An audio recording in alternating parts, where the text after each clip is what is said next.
Lantern lecture, of course, is complete without a map. This one is fairly recent, the only alteration since it was published being the making of the Ewell bypass road, and it shows clearly enough for our purpose the localities with which the main points of our story are connected. Ermine Street, the local name for the Roman Stane Street, running from Mickleham Downs to Epsom Downs, the Ewell London Road, Nonsuch Park, Ashted Church and Forest, Epsom Court, the Common, and the Wells and Epsom Downs. Stane Street, the great Roman military highway from Porchester and Chichester to London, passed close by where Epsom now stands.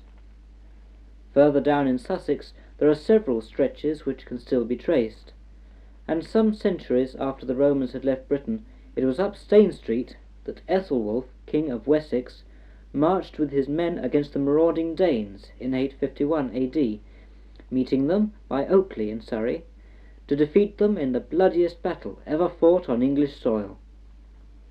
Even now, so says local tradition, the rain that sweeps down Leith Hill sends the rain pools red in the plain below. Today, Stane Street, or Ermine Way as it is locally called, still exists from Mickleham Downs to 30-acre Barn, Epsom Downs, a long lane without a turning, and popular for the weekend walk. Thence its line becomes subject to controversy. Some say over Epsom Downs, somewhere upon the grounds south of the RAC, as shown here, and then by Buckles Gap and Banstead Downs to London. Other authorities have sought to show that Stane Street left the high chalk downlands from Epsom Downs and went on to London by way of Ewell, and this long straight stretch of the Ewell-Morden Road by Nonsuch Park. Books have been written on the subject and are in the local library, and when experts disagree, who am I to say who's right? The official that names our streets has heard of the proximity of Stane Street to our borough, and recalls the connection in this typically modern residential cul-de-sac, Stane Way. In applying the name to a street in Ewell, the official mind would seem to be favouring the second route. Digging and excavation that have taken place in Epsom have yielded no evidence of any Roman settlement on the site of the town itself, but Epsom lies at the centre of a number of points where such evidence has been found in plenty. At Ewell itself, the juxtaposition of the chalk soil of the downlands and the London clay to the north give rise to numerous springs. Inspection of the weedy, slimy bed over which they are led by Ewell High Street confirms the tersely expressed opinion of their condition held by the late town clerk. The Romans undoubtedly knew of these springs, for they have left us plenty of evidence that there must have been a settlement of considerable size in the neighbourhood. A little further along, the springs spread out into a shallow basin by the junction of the Kingston Road. While there is no record of the finding of Roman fishing nets, it is highly probable that the springs were as popular with the rising generation then as they are now. Close by this point is the Ewell Springs Hotel, an old inn restored in front, but still showing its old weatherboarding at the rear of the premises. The overflow from this basin is led under the Kingston Road and emerges on the other side as the Hogsmill River, prettier than its name implies. Flowing past an old mill, probably on the site of one mentioned in the Domesday Book, it eventually runs into the Thames at Kingston, led under the marketplace, and emerging where a tiny bridge coping breaks the line of the houses fronting the main river. The Roman amphora shown here is in the British Museum, in an extremely dark and inaccessible spot, incidentally, and is one of the containers used for the ashes of Roman cremations. A considerable number were found, stones brickfields, either intact or in fragments, indicating a quite extensive burial place. From the fact that the Romans did not generally adopt cremation until about the 3rd or the 4th century, we cannot assume them to have been very early relics. Many other smaller specimens of pottery, Samian and other kinds, such as these, also in the British Museum, have been unearthed, and most of them are believed to have had some connection with burial customs. A comparison of their reddish colour with the bluish tinge of the Weymouth specimens on the upper shelf reminds us of the red tiles made at Ewell as a subterfuge to avoid the brick tax, and also of the characteristic warmth of tone of the Epsom bricks. A further link with the Romans was the discovery, only in 1938, at Purbury Shot, a block of flats on the Epsom Road, Ewell, of Roman road foundations, a Roman well, and what is believed to be the first Roman razor ever found in England, together with pottery dating from about AD 100–150. On the other side of Epsom, Ashtead has also its Roman connections. Braley, the Surrey historian, thought that Ashtead Church probably formed the enclosure of some Roman villa or castramentation. Roman tiles are undoubtedly built into the arch of a window on the north side, while fragments of pottery were discovered during a restoration about 1840. In one corner of the churchyard is a ditch attributed to Roman work. On Ashtead Common, an entrenchment, probably of Roman origin, lies hidden among the trees. It encloses nearly 3 acres of ground, and is about 420 yards in circumference. There are also legends of Roman villas discovered in the forest. We know somebody whose friend's brother took home a piece of brickwork. If many others have done the same, it would account for the fact that our search for the relics went unrewarded. Coming now to Saxon times, we find that the Saxons called the district by Ewell Springs Atwell, the place of the wells, and here their descendants are counting their afternoon's catch. It numbered 20. No mean achievement compared with our own boyhood efforts with worm and cotton. At this time, and for several centuries, Ewell was a larger and more important place than Epsom, though in Saxon days there was an established community in Epsom, for there is on record a deed drawn up in AD 973 concerning some property in Kent, which refers to an earlier document to which Elfric of Evesham was a witness.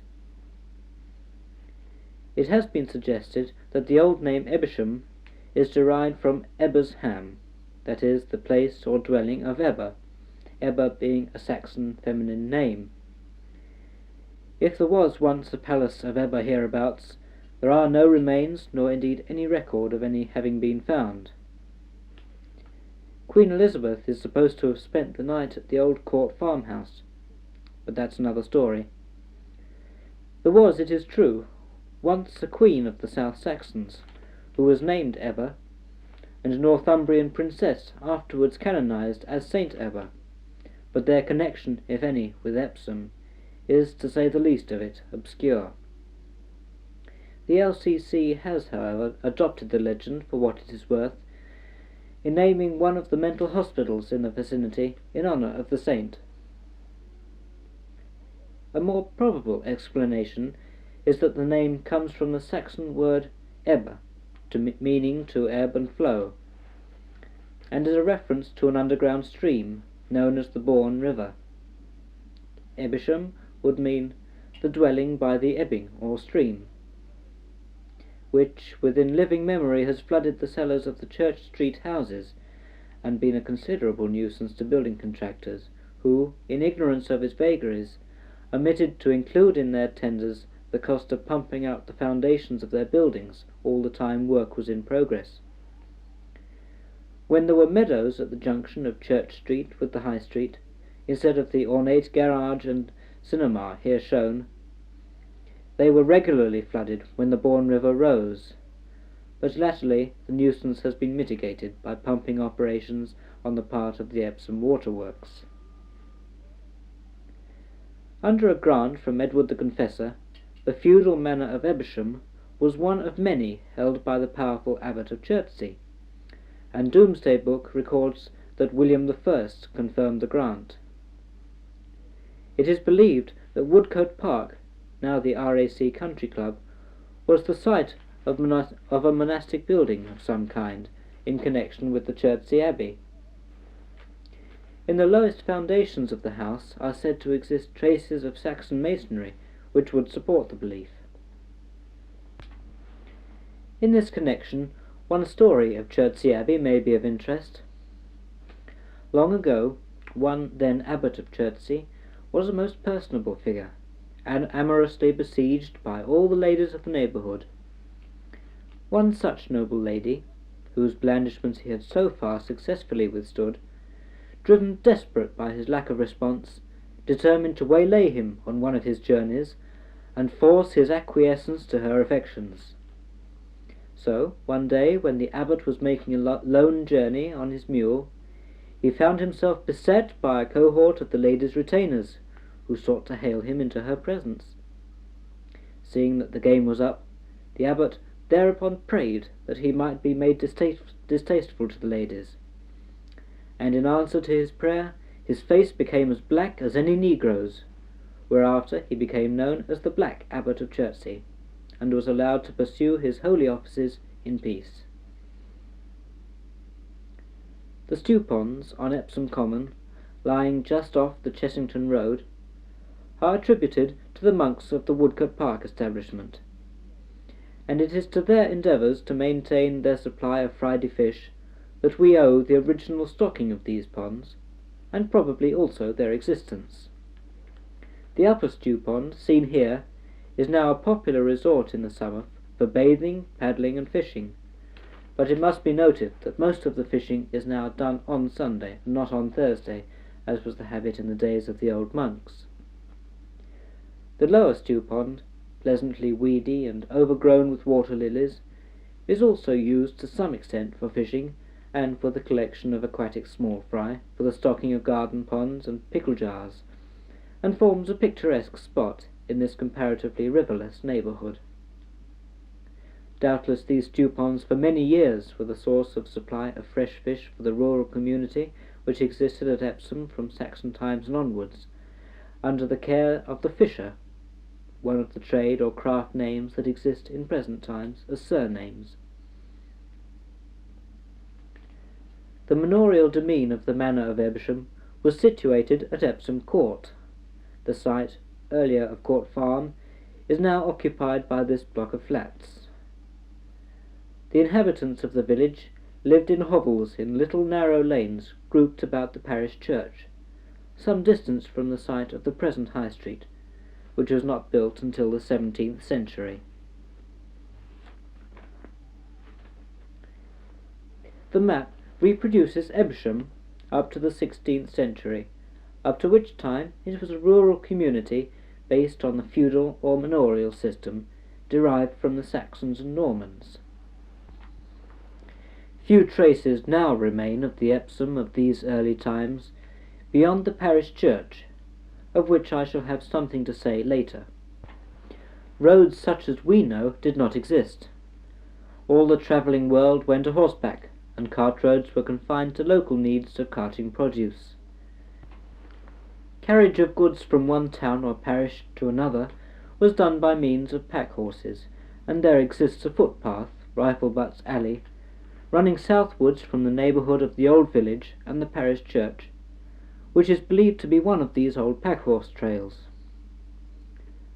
A cartulary, or beating of the bounds, of Chertsey Abbey, made in 1495, refers to a king's highway from Kingston to Walton on the Hill, of which this path may be part. Such king's highways would be merely strips of grassland for riding over, and when travelling between the agricultural lands of a parish, these were fenced, while in other parts the traveller could pick his path at will.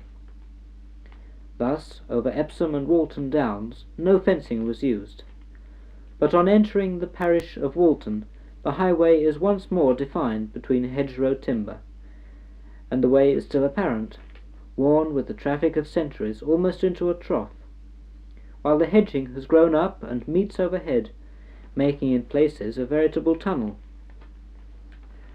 One might wonder at the existence of a king's highway to what is now an obscure Surrey village, But Kingston was in those days an important town, once the crowning place of the Saxon kings, while Walton was then a royal manor. The Queen Consort of Edward IV resided there for some time, while later Anne of Cleves lived there after her separation from Henry VIII. Before the year 1756, the main London road did not pass through Epsom village. The way lay through Church Street and West Street, Ewell, then a market town, thence over the sewage farms, as the Portway, past the manorial demesne at Epsom Court, some way north of Epsom village, and on over Epsom Common to Leatherhead, then an assize town, where a part still exists as Barnwood Lane. A part of this old Portway can still be traced as this footpath, known locally as Pound Lane, taking its name from the pound that used to exist close by, at West Hill, or Clay Hill as it was called before it was developed as a residential district. The system of agriculture in Epsom in medieval times was similar to that of many other parishes, the common fields.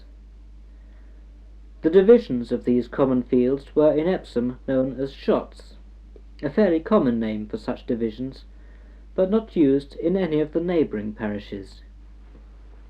Each tenant had a portion in each shot, so that good and bad land would be equally shared.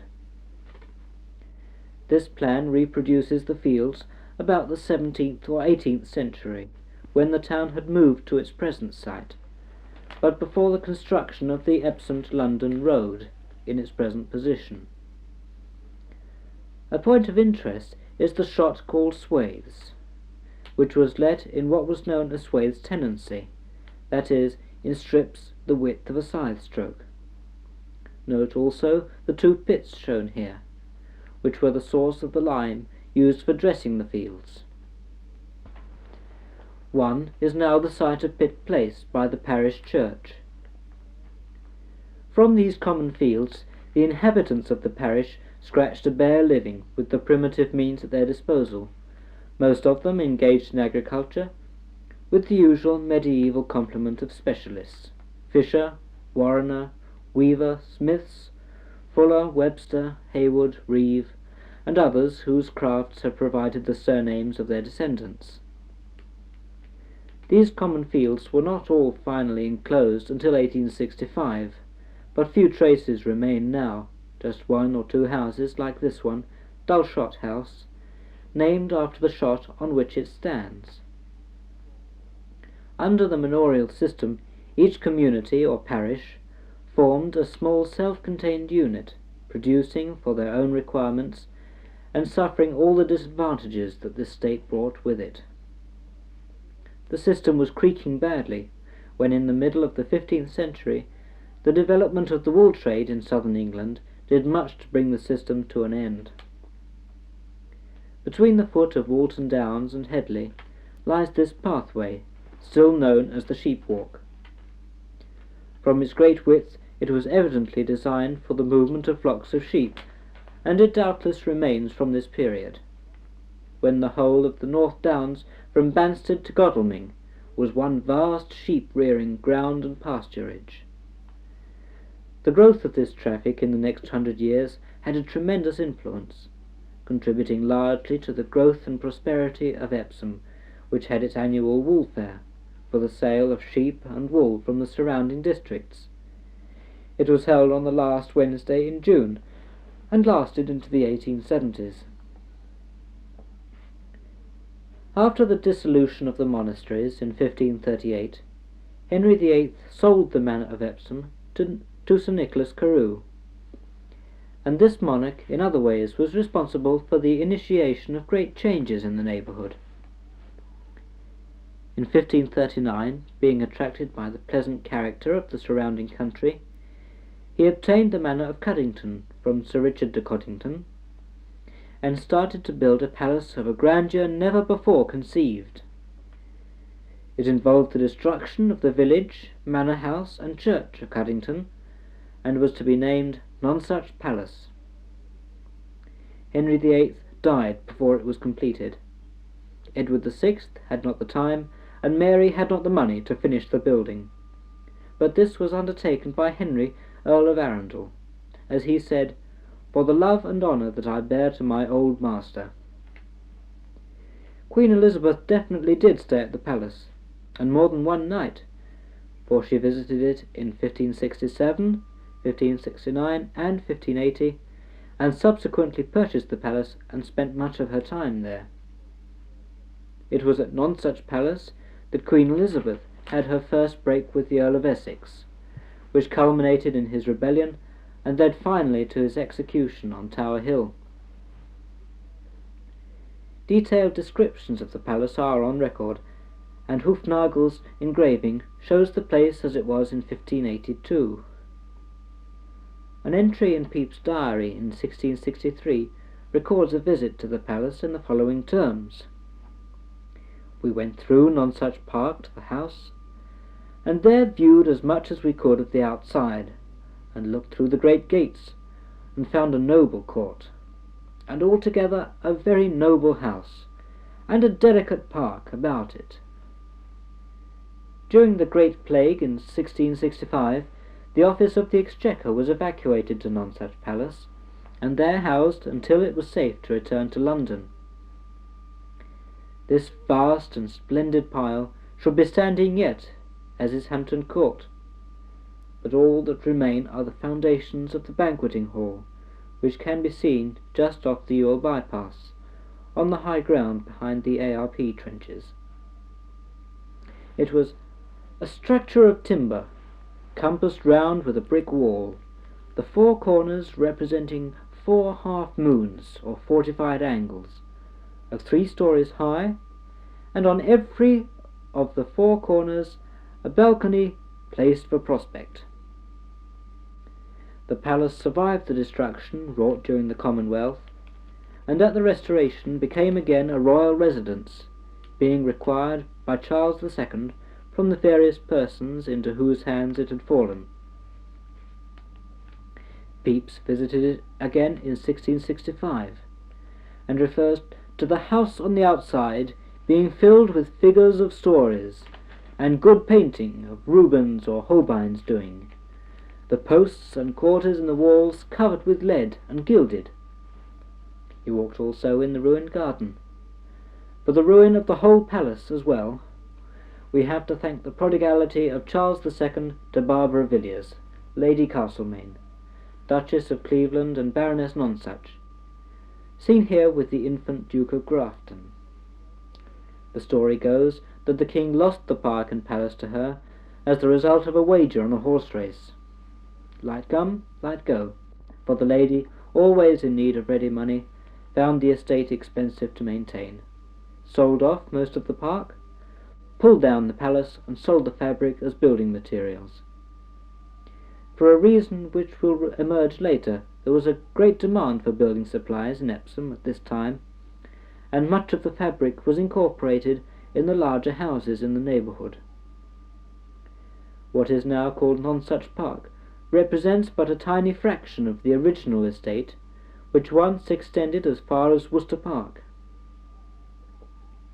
The building now in place of Nonsuch Palace is the Manor House, Nonsuch Park, an early Victorian mansion built in the stuccoed sham Tudor style.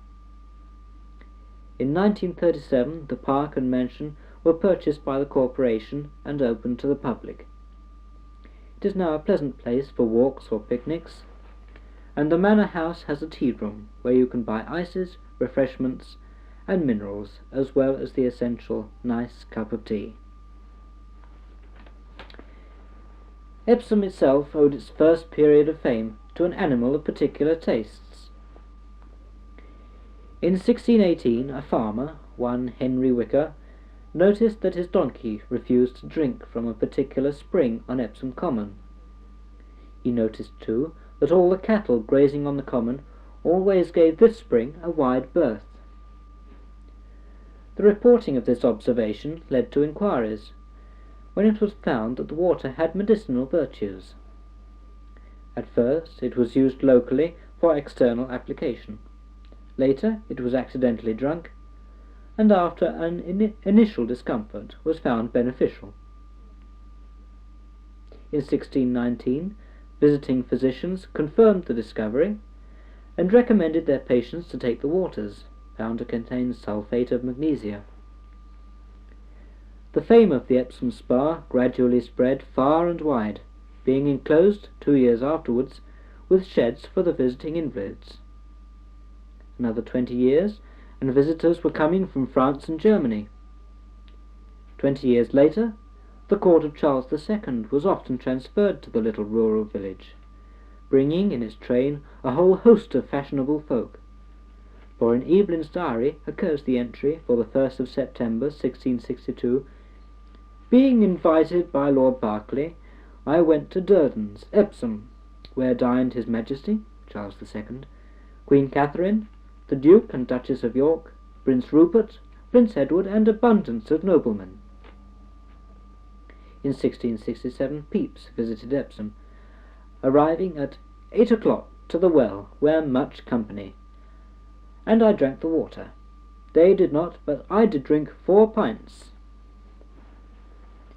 The climax of the popularity of the Epsom Wells was reached in 1690, when the lord of the manor built a ballroom 70 feet long, and taverns at that time reputed to be the largest in England were opened, and there was a public breakfast with dancing and music every morning at the wells. The decline of Epsom as a resort of fashion and health was brought about by an apothecary named Livingstone, who opened a new well nearer the town, and surrounded it with even more sumptuous entertainment than at the original well. Later he secured a lease of the old well, and made the mistake of closing it up, seeking to attract all comers to his new well. For a time he succeeded, and the nobility and gentry flocked to his establishment, but soon found that the water lacked any virtue whatsoever, and the place came into disrepute. By 1715 the glory had departed, and Epsom resumed, for a time, its old tranquillity. Yet even to this day, Epsom's old well still exists as a reminder of past fame, in the grounds of what is now St. Nicholas' School. Attempts have been made from time to time to revive the wells as a watering place, once in 1727, again in 1760, but they never again achieved more than local repute. Competition of other spas and the rising popularity of sea bathing were too much, and in 1804 the well house was demolished. Its waters are no longer in a condition to benefit the health of humanity.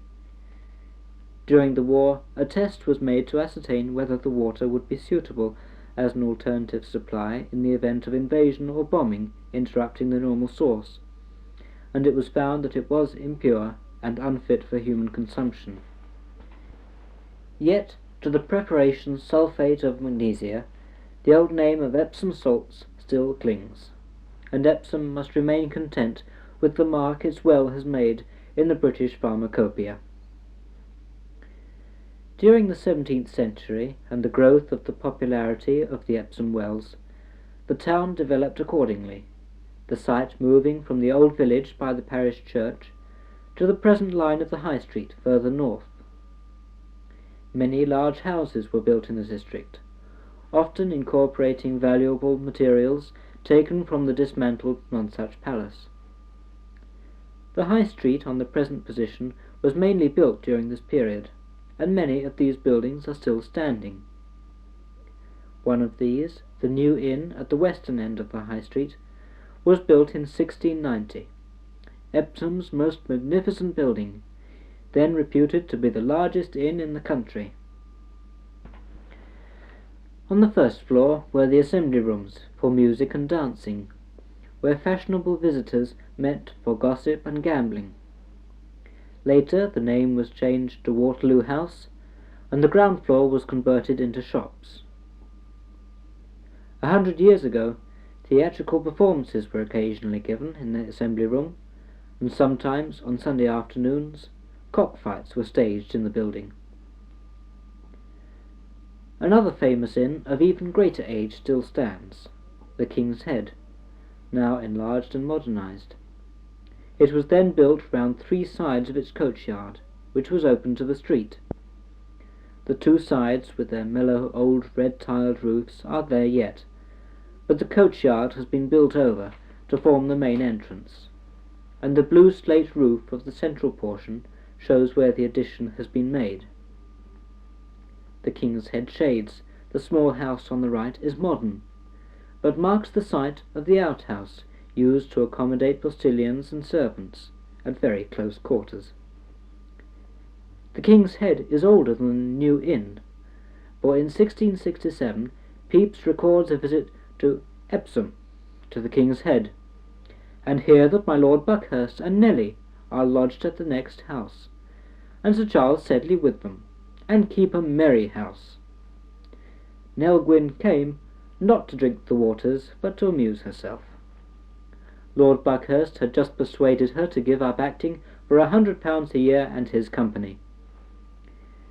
The arrangement did not last long. She was back at the playhouse within a month. The house next door to the King's Head, mentioned by Pepys, is still associated with Nell Gwynn, in name at least. Though the interior has been altered out of recognition, she is believed to have occupied the rooms on the first floor in front, one window being that of her bedroom, and the other that of her sitting room. There is a tradition that the stables, now forming part of the farm garage in Church Street, just opposite the parish church, were built for her by Charles II as stabling for her horses. Although part has now been converted into a dwelling house, the building is certainly old enough to have been in use at that time. An interesting point is the weather vane in the form of a skeleton of a horse, which can just be seen at the further end of the building. Epsom High Street, from an old engraving dated 1704, shows the quaint appearance of the town at the height of its fame. This is the oldest view I have been able to discover, and it shows the quaint little watch-house, the stocks, the pond. Climbing the greasy pole for a leg of mutton, at great risk of falling into the foul and evil-smelling water, was a favourite pastime, and the King's Head sign in the middle of the road, all of which have passed away. This slide is a close-up of an old corner of Epsom built about that time and still in existence.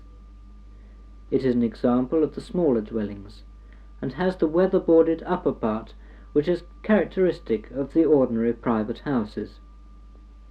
This particular photograph can only be taken on Sunday morning. Every other day the alleyway is decorated with rolls of linoleum from the furniture shop on one side, and dustbins from the ironmonger on the other. This rather attractive little print of Epsom High Street shows the place as it was in 1830. Looking east, it includes the New Inn, now renamed Waterloo House, and with the ground floor converted into shops. By this time the glory of the Wells had long departed, and the town had settled down to the life of a sleepy little country place, the only excitement being the daily arrival and departure of the coaches plying between London and Dorking or Horsham. One of the only 2 bow-fronted shops still existing in Epsom High Street, this picturesque chemist, with its rows of coloured bottles, brings back a breath of former days. Harsant, once the owner of the business, now dead some years, was well loved in the town, many people preferring his advice to that of any doctor. He was for many years choirmaster of the Congregational Church, and the choir still have in their library music bearing his name. His father, who had the shop before him, was one of the members of the local Board of Health, elected under the Public Health Act of 1848, which commenced its activities in 1850. One of its first actions was the filling in of the old pond in the middle of the High Street, this picturesque feature being lost to the town in 1854. The year 1848 had seen the old watch-house demolished, and the present clock tower built in its place, and the stocks also disappeared at the same time. This picture shows the High Street decorated and en fête in celebration of the Diamond Jubilee in 1897. Our next view of the High Street is in 1905, and it is interesting to note the old horse bus of 40 years ago. This also shows the clock tower unadorned, and prior to the addition of two convenient features which are now to be found on either side, erected only after terrific controversy that split the council and town into two factions, pro and convenience. Epsom High Street in 1939, the morning. Not too frightfully early in the morning, as you can see by the clock, but early enough to avoid the shopping crowds that throng the street later in the day, and give an air of rural peace that is not really characteristic of the place. The old inns and hotels are not found on this side of the street, but on the other side, as shown in this slide of Epsom High Street in 1939 in the evening. Here you can see the King's Head, the Spread Eagle on the extreme left, while the New Inn of 1690 is also on the same side of the street, outside the picture to the right. The reason for this is doubtless the fact that the road on this side was the county road, used for through traffic, the other side of the pond, and later the clock tower, being a parish road, used by local traffic only. On Saturdays, the centre of the road is given over to a market, largely a collection of cheapjack stalls, and of no great age or interest in itself. It is, however, a reminder of some very ancient manorial rites and customs. I have already mentioned the wool market, held in July from the 15th century until 1870. There was also a weekly corn market, held at the King's Head Hotel, and an annual toy fair has been held for centuries by West Street. As the pleasure fair, this was still held in July of each year up to the outbreak of the war, the pleasure being provided by the modern counterpart of the travelling showman, the steam-driven roundabout, and similar devices by Fred Gray and his brethren from Hampstead Heath. Prior to the purchase of the manorial rights by the Urban District Council in 1935, the old bailiff of the manor, one Oakshott by name, could be seen collecting tolls from the pleasure fair and from the storekeepers in the weekly market in the High Street. Is Oakshott derived from the old common field shots? Slowly, one by one, the old 17th century buildings of Epsom are passing away. While the housebreakers are at work, a ready camera can sometimes record a detail or two, usually hidden from the passer-by. One such was Chamberlain's, the baker's. On the first floor was some fine old oak panelling of the 17th or 18th century. This, when removed, showed the old brick nogging and timbering of the original walls. On the site now stands a super cinema. Kindly darkness lends some mystery to its utilitarian frontage. Now, while the aftermath of war prohibits advertisement lighting, even its neon signs are extinguished, and I was only just in time to secure this record of its pre-war appearance. The narrower portion of Epsom's Main Street runs from the Spread Eagle, an inn of considerable age, down to Church Street. Prior to 1756, the junction with Church Street was the full extent of the Main Street, and beyond this lay the old common fields. This narrow portion was in marked contrast to the wider part you have just seen. It lacks its age and dignity, and in the 17th century could have been little more than a lane. The writing on the wall, Roll and Taylor, late G. Nye, dates this particular photograph between 1896 and 1910. G. Nye was a man of property and an Epsom character. His weakness was winkles. He would keep the wife and sister that comprised his household busy with pins, while he consumed the result of their joint labours with a tablespoon. The Spread Eagle is, fortunately, still with us, slightly altered as to chimneys and modernised inside, but still of an outward appearance fitting a town of Epsom's antiquity. the narrow High Street bottlenecked the traffic for years, and you will no doubt recollect the negotiations for the Epsom High Street widening, which dragged on for about 5 years. Well, at last it was done. The old street was pulled down, the road widened, and we are now the proud possessors of a row of multiple shops as fine as any in Sutton, Tooting, Balham, Clapham, or any other suburb. Yet, typical of Epsom, in the midst of this modernity, there lingers yet that quaint survival, the village general store.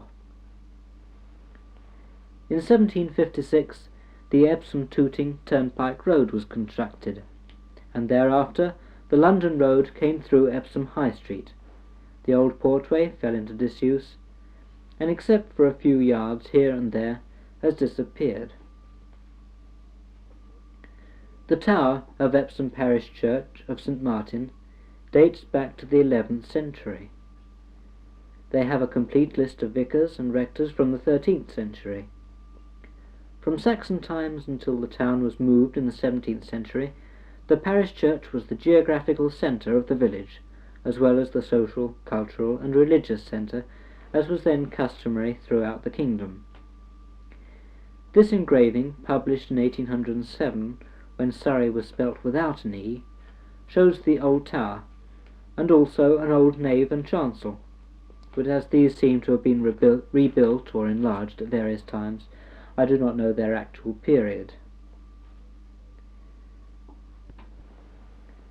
This slide shows the old tower and the west front of the church built in 1824. Not an architectural triumph, but a flint-faced Georgian Gothic hybrid such as were built in large numbers throughout England about that time. There is one interesting story in connection with the 1824 church.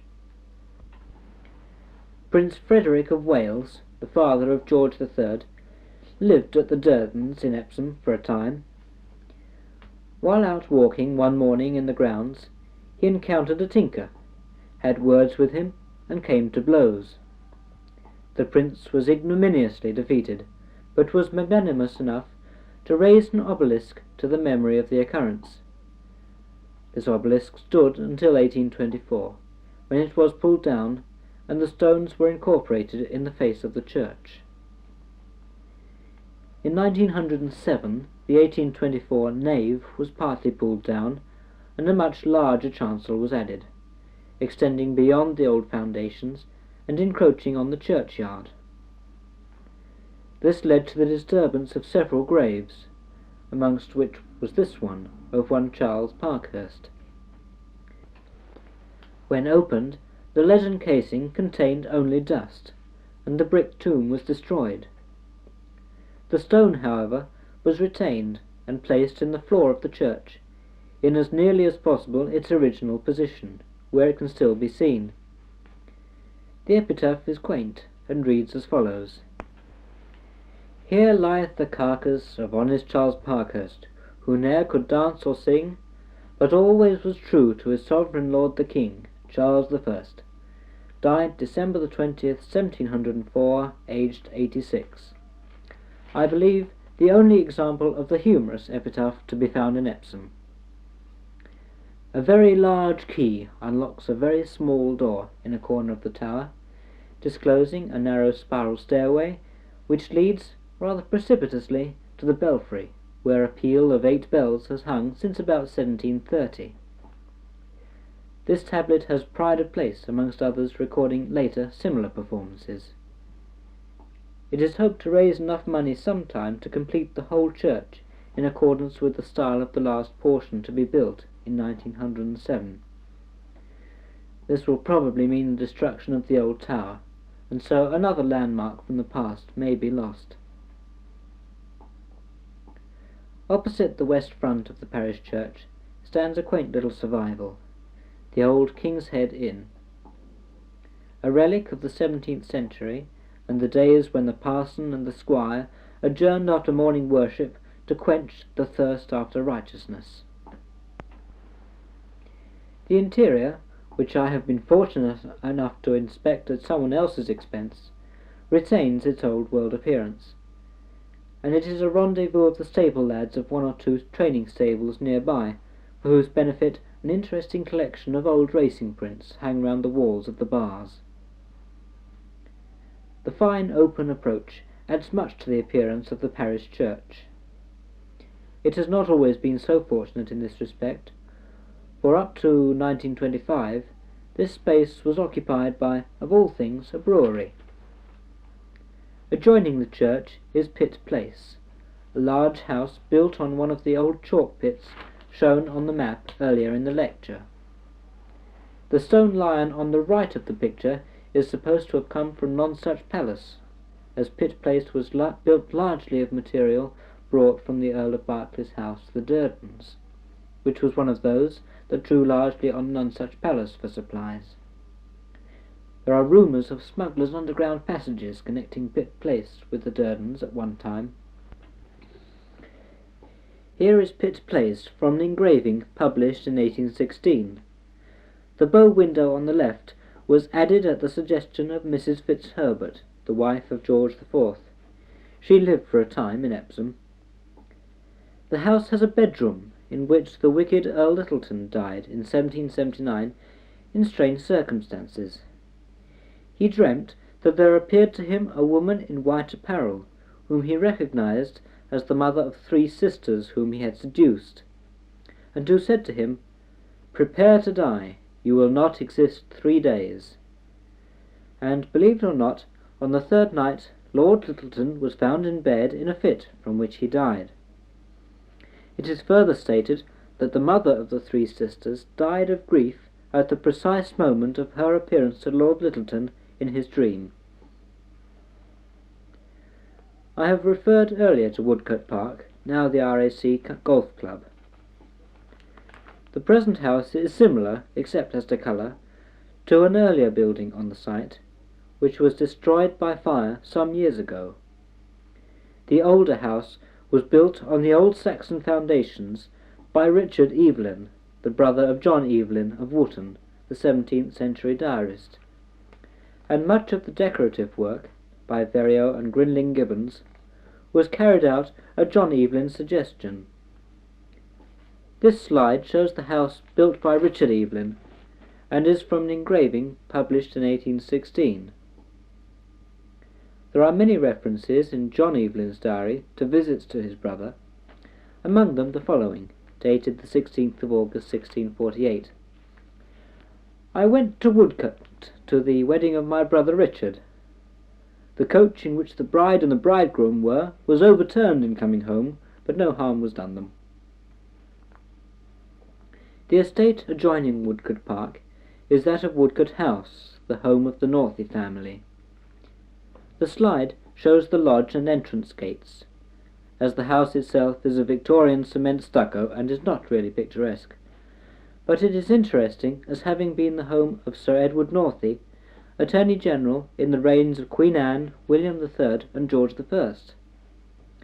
There is a story that the first brood of rooks, which originated the historic rookery that existed in King's Bench Walk, Temple, until 1800, was brought from Woodcote House by Sir Edward Northey in the reign of Queen Anne. The estate is among those now in the hands of the builder. I have already referred to the Durdens, and this is probably the most widely known of Epsom's large estates. The house at present occupying the site is not that built by the Earl of Berkeley, where Charles II was entertained, but is of much later date, and contains no relics of Nonsuch. This house was built in 1764, and after passing through various ownerships, was purchased in 1874 by the Earl of Rosebery, once Prime Minister to Queen Victoria, who made several alterations in the structure, including a new entrance by the stables. It is still in the Rosebery family, the present occupier being the life tenant, the old Earl's daughter, Lady Sybil Grant. The old Earl is still a vivid memory to many in the town, and was often to be seen driving around the neighbourhood, especially at night, as during his premiership he suffered badly from insomnia, and preferred his carriage to a sleepless bed. One of his gifts to Epsom was a park that bears his name, Rosebery Park, which he left to the town with the condition that no organised games were to be allowed.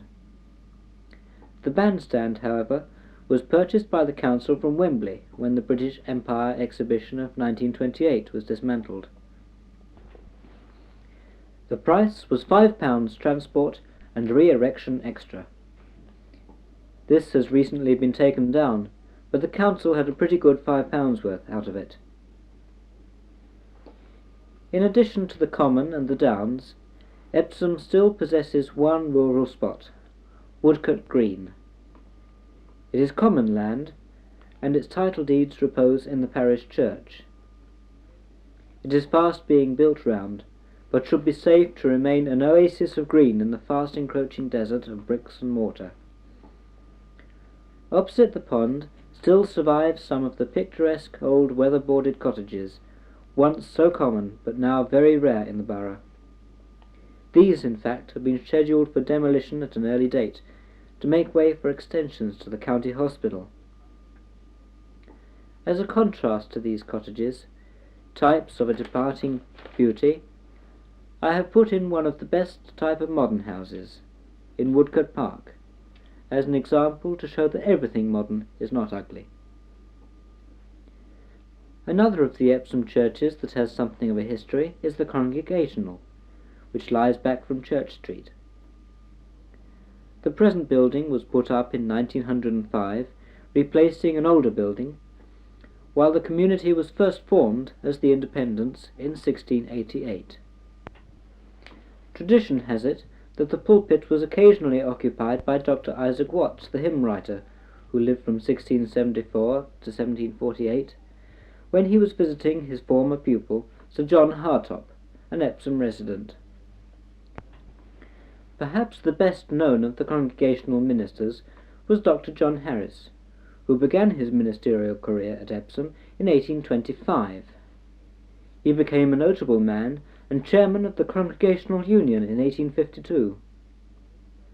The garden in front used to be a graveyard, and the old stones are still to be found behind the bushes on the left-hand side. The Methodist Church in Ashley Road is modern, and having been damaged by a fly bomb in 1944, its history is still in the making. Up to 1905, the old chapel now used by T. Furness and Son as a storeroom behind their High Street premises housed the Methodist community. The growth of Epsom as a residential district made it necessary to re-erect in larger form a number of the municipal buildings. Here is an example of one of these, the new fire station in Church Street, rebuilt in 1936. Previously, there was a volunteer fire brigade, and, on fire being reported, the firemen had to be summoned from their work by siren, when they would down tools and rush helter-skelter to the station.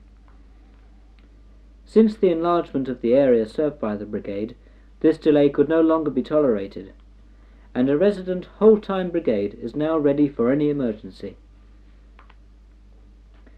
Other Epsom streets than the High Street have seen their changes, and this appeals to me as a very gracious view of the old station road on a sunny morning in 1905, with its bustled and straw-hatted lady and frock-coated gentleman, taking the air in the leisurely fashion suited to those garments.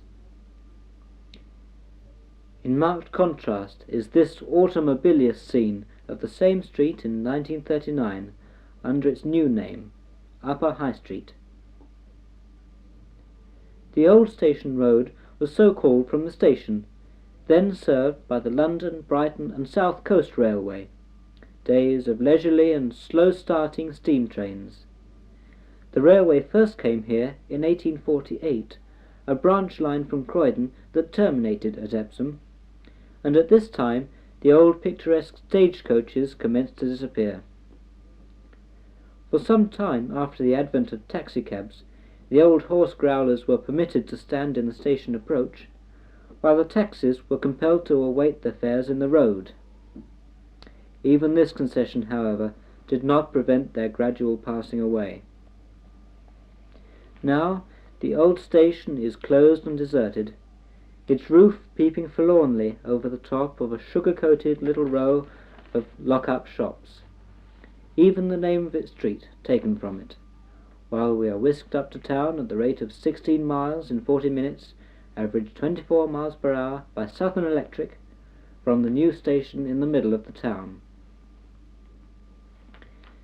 Epsom had for some years had ambitions to reach the status of a borough, and in 1937 it was granted its charter. As the borough of Epsom and Ewell, a coat of arms was adopted incorporating emblems of both the towns. For Ewell, the springs were taken as representative, indicated by wavy lines of blue and white alternating. For Epsom, its horse racing and training connections were chosen, represented by two horses' heads on a green background. A friend of mine interested in heraldry says it should be described as Nag's Head Passant over water stagnant. We will conclude this tour of the town with Epsom's greatest municipal acquisition, the public baths erected in 1938 at a cost of £66,000. A public bath had been long talked of, as witnessed this extract from the Epsom Express and Bazaar Chronicle in 1883. But a swimming bath for Epsom is what we wish to advocate, and when we think of it, our memory reverts to the old days, when on a fine morning a score or more might have been seen disporting themselves, not on the sunny banks of the river, but on the side of the large tank at the waterworks, and in the nearly half-boiling water, where some would remain until nearly parboiled. As we have seen, in the past Epsom had its vicissitudes, but for years now its name has been famous throughout the world from its connection with the turf. Since the time of James I, racing of sorts has taken place on Epsom Downs.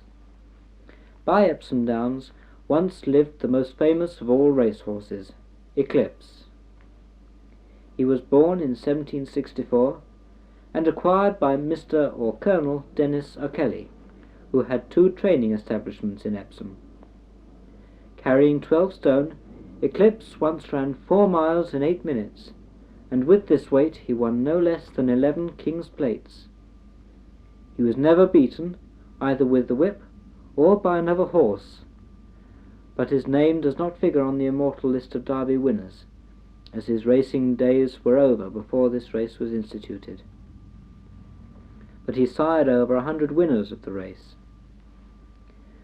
The name of this one horse is remembered in Epsom only by the name of the Eclipse Inn up West Street, less picturesque than its namesake, replacing an older inn of the same name which was burnt down in the 1880s. It is near the stable on West Hill where Eclipse spent part of his life.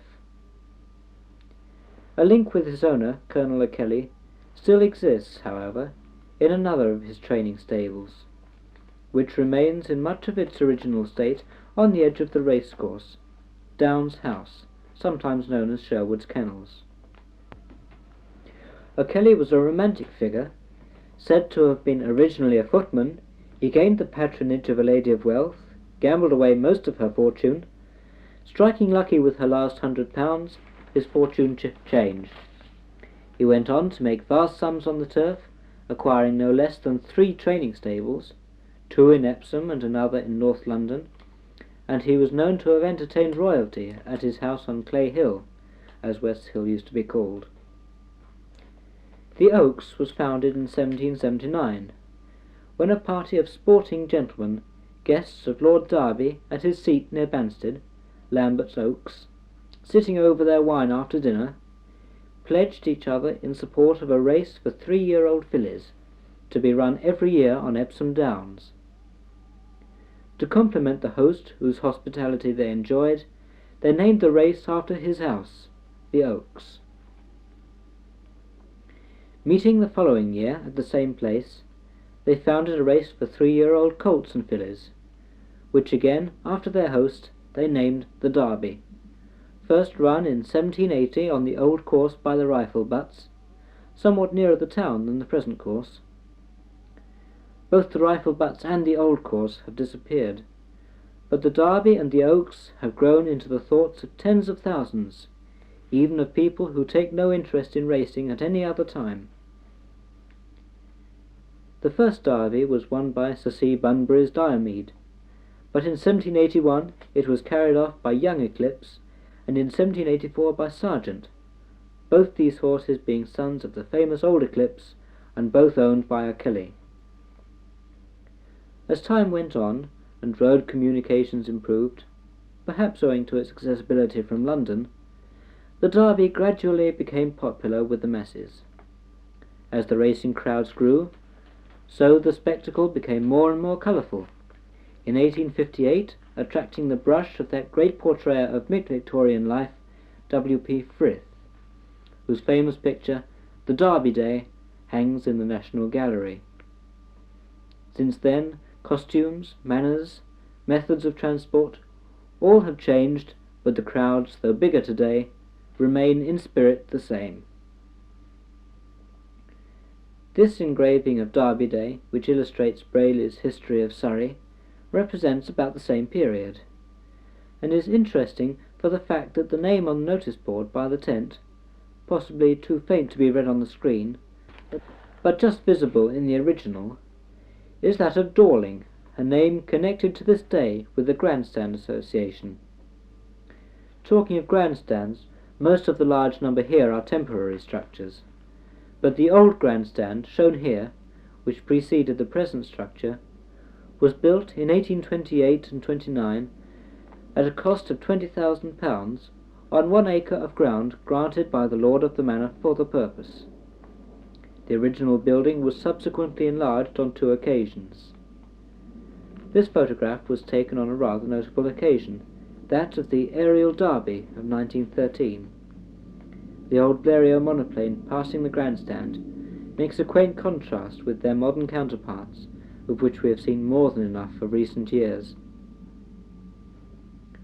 One of the most striking features of earlier Derby days was the journey to the Downs, by road. Spanking coaches, side by side with costers' donkey carts, starting early in the morning and pouring into the town by every dusty lane, a circus in itself. The finish of the drive, to the top of the hill at a rattling pace amid the applause of the assembled onlookers. At night, home again, the dusty, weary mass of horses, wheels, and humanity went on till the small hours. Something is lost today when tarmac roads in plenty, rubber tyres, petrol fumes, police every few yards, a signpost at every corner, combine to make the drive, once so picturesque, into a smooth and orderly progress, so that by 6 or 7 in the evening only a few lingerers remain upon the roads from the Downs. No need now to possess coach, cart, or car to visit the Derby. Frequent trains, as announced by the Southern Railway, bring their quota direct to Epsom Downs or Tattenham Corner, and those who, getting in the wrong train, find themselves at Epsom Town, find also a line of buses ready to correct their mistake and to land them on the course for 6pence. Those who care to walk up to the Downs on Derby Day will come to Epsom's main crossroads, well supported at each corner by vested or invested interests. Lloyd's Bank on one corner usually presents that dignified appearance which befits one of the big 5 props of the British financial structure. On Derby Day, however, even such a sturdy pillar of our banking system as this catches something of the general excitement, and begins to look a little rakish, propping up the placards of the press, and exhorting its depositors to forget their passbooks for once, and to follow Bouverie. On the other corner stands Epsom's most famous eagle, the Spread, its extensive stable yard, once crammed to overflowing with horses and vehicles of all degrees, now standing empty but for a parked car or two, and its interior not sufficiently accessible to attract the visiting crowds.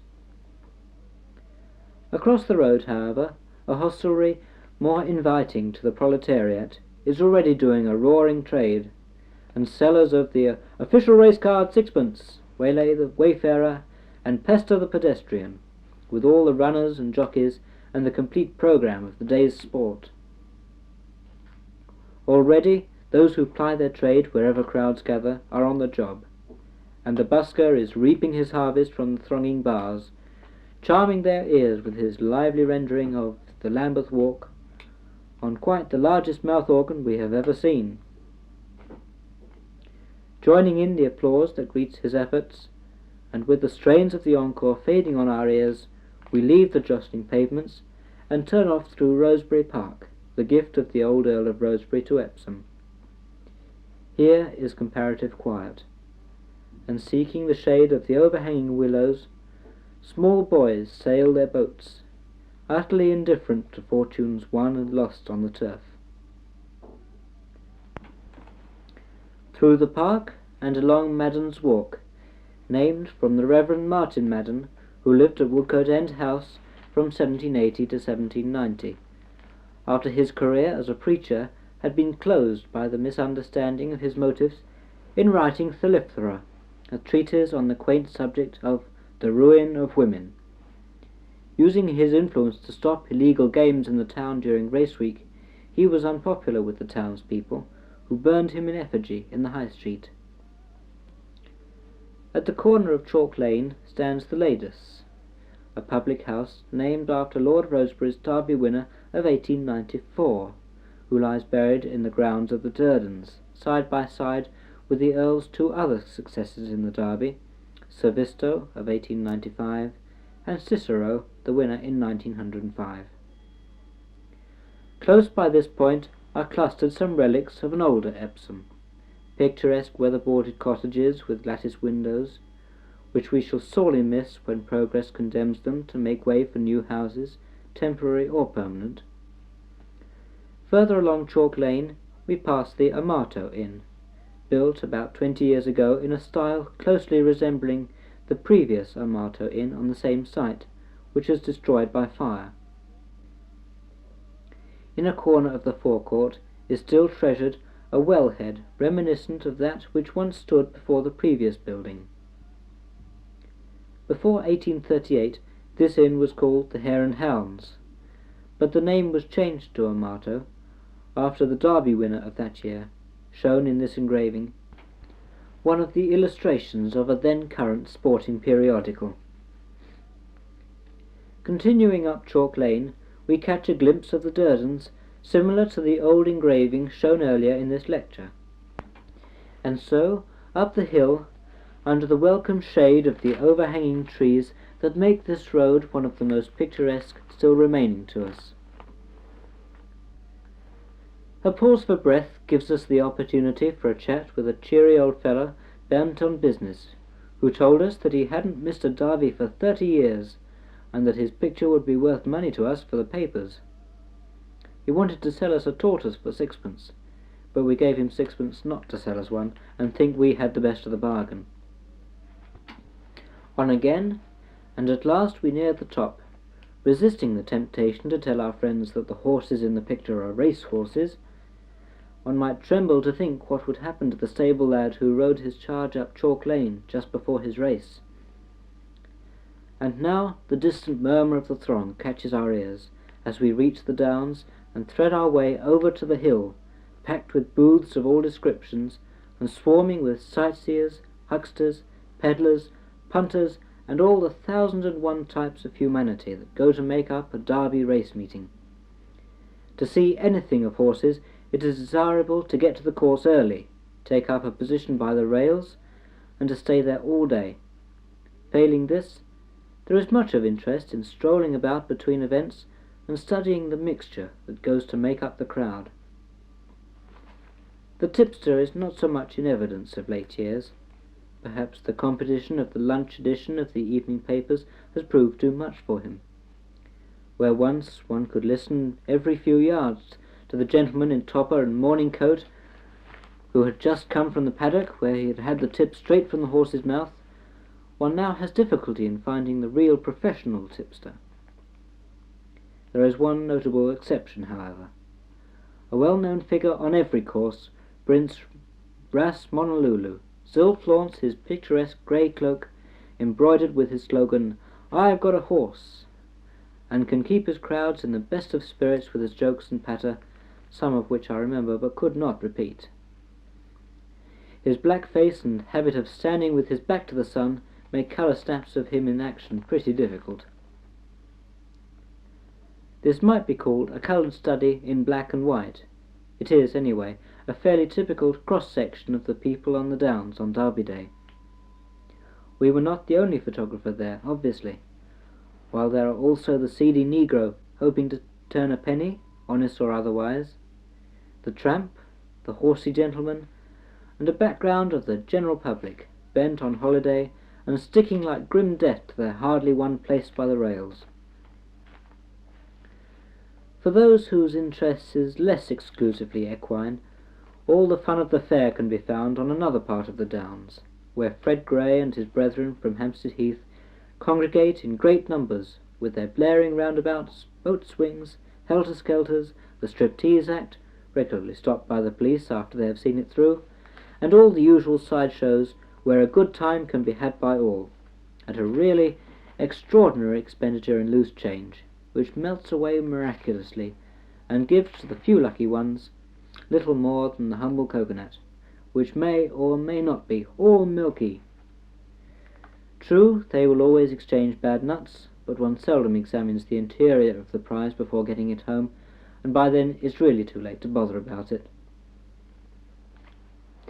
Much has been written on the romantic subject of gypsies, of the long-drawn-out battle with the Grandstand Association and their allies the police, over the gypsies' age-old custom of camping on the Downs, how at last they gave up the unequal struggle only a few years ago. Since then there are no opportunities for pictures of the open fire by the steps of the caravan with the gypsy family gathered round. Now one sees the women, dressed up in their best silks and satins, coming up to the Downs in hired taxicabs, just like any ordinary person. Their art of telling the tale, however, has not languished, and hard indeed is the heart of the man who can resist their persuasions to have a peep into the future for half a crown. The Pearly King of Dalston is still with us, though he must be almost the last of his kind to make the journey to Epsom in the once plentiful pony shay. His costume is quaint enough to tempt a snapshotter into getting him to pose with her friends. When we first noticed the tableau, his arm was round the waist of one of them, but at a nasty remark from his missus on the right of the picture, and a threatening glance from her eye, he quickly transferred it nearer home. After the sitting, he disappeared seeking refreshment, leaving his consort in charge of the equipage and the regalia, well-won medals of many a horse and cart parade. His spouse still keeps a watchful eye upon him, however, to see that his refreshment is kept within reasonable limits, for he's got to drive her home to Dalston in the royal coach, and the roads are dangerous for a pony trap with all these motors about. It is perhaps a little tiring wandering about among crowds of people, and if you long for a little peace and quiet, there is one place where, except for about 30 minutes during the whole day, you can rest your eyes on clean, fresh grass, spangled with golden buttercups, unsoiled and untrodden by the foot of man. Strangely enough, the actual course itself is the quietest place on the Downs. We cannot stay long, though, if we want to see what's going on. A stirring in the crowd tells us that something is up, and following them, we find the movement is towards the bookmakers' stands, where benevolent-looking gentlemen with conspicuously rattling money satchels are busy persuading the bystanders that their sole intention is to enrich the general public. In addition to this, they offer to entertain us by laying on the field, laying against the field, laying, in fact, almost every possible preposition the field, all for our benefit and enjoyment. In fact, never were there such a kind-hearted lot of men. Lots of people patronize them, a shilling each way, which does not mean win or lose, and receive in exchange a numbered card bearing the name of their particular bookmaker, while the bookies' clerk behind the scenes records the number, the amount, the terms and the odds in the company's books of account for future reference, if required. Human calculating machines, these clerks, able to work out in their heads while you wait the amount to be paid out for a place from half-crown each way at 100 to 7, and if the answer is half a crown, the mistake is on the right side from their point of view. Afterwards, a much smaller crowd gathers, and the old firm pays out. They do, nowadays, the welsher, or bookmaker with insufficient capital, being almost a thing of the past. A few years ago, though, bookmakers trying to avoid their creditors had a rough time if they were found, and it was often only the tactful intervention of the police that enabled them to escape whole. The last few years has seen the advent of a newcomer to the racecourse, the official totalisator, which is here shown after a hard day's work. This is not the time or the place for a long description of the inner working, which includes a staff of chartered accountants. Instead, perhaps, you would prefer the remark I overheard from one of the ladies in the foreground. "That there's one of them there totalitarians that Hitler and Mussolini invented." But after all, the whole Derby Day scene really revolves around horses. Not so much perhaps around horses like these, although without their help and that of their companions in labour, the humbler traders would be put to it to get their booths and stands up the rough tracks to their allotted spaces, but around the pampered thoroughbred, by careful training out of good breeding, whom society honours by walking on its own two legs all the way from the grandstand to the paddock, to admire, running the gauntlet of the remarks of the man or woman in the street, clustered against the rails. To some of the onlookers, the originals of the pictures featured in the illustrated and fashion papers are as much a sight to be seen as the horses themselves, and knowledgeable females will put a name, right or wrong, to almost every strikingly dressed woman in the parade. Now, however, just before the big race, it is the horses that parade, and these are a few shots of the Oaks entrance. Swansea Wench, the Earl of Rosebery's horse, which ran fifth in the Oaks, failing to repeat the success of her stable companion, Blue Peter, which carried the Primrose and Rose of the Primrose family, first passed the posts in the Derby 2 days before, a win popular in Epsom from its long association with the old Earl. Here is Sir Victor Sassoon's Romney Knight, trained by the famous veteran jockey Steve Donoghue. Many people spend much time studying form and assessing the chances of the various entrants. Their interest is frankly mercenary. As a photographer, I can speak of an interest just as keen in trying to spot the winner with a camera, risking not a bob each way, but an exposure on that hard-to-come-by film. And I picked the winner, Mr. R.S. Clark's Galatea II, first home in the Oaks for 1939. Well, while we are here, it would be a pity not to have a look at one of the races, although, as it isn't possible to be in more than one place at a time, the race must be a composite picture. For all races except the Derby and the Oaks, the runners are walked quietly down the course to the starting gate. Here they are just arriving. They are then sorted out into the positions they have drawn, the fortunate ones on the inside, nearer the inner bend of the rails.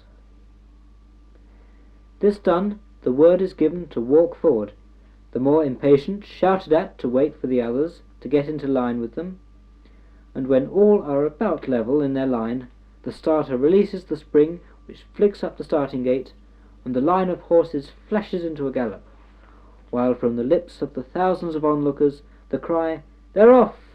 resounds over the downs. From a point further along, we can see them bunched as they thunder up the hill, clods flying from 100 hoofs, and we have just time for another shot as they rush past us and on up the course.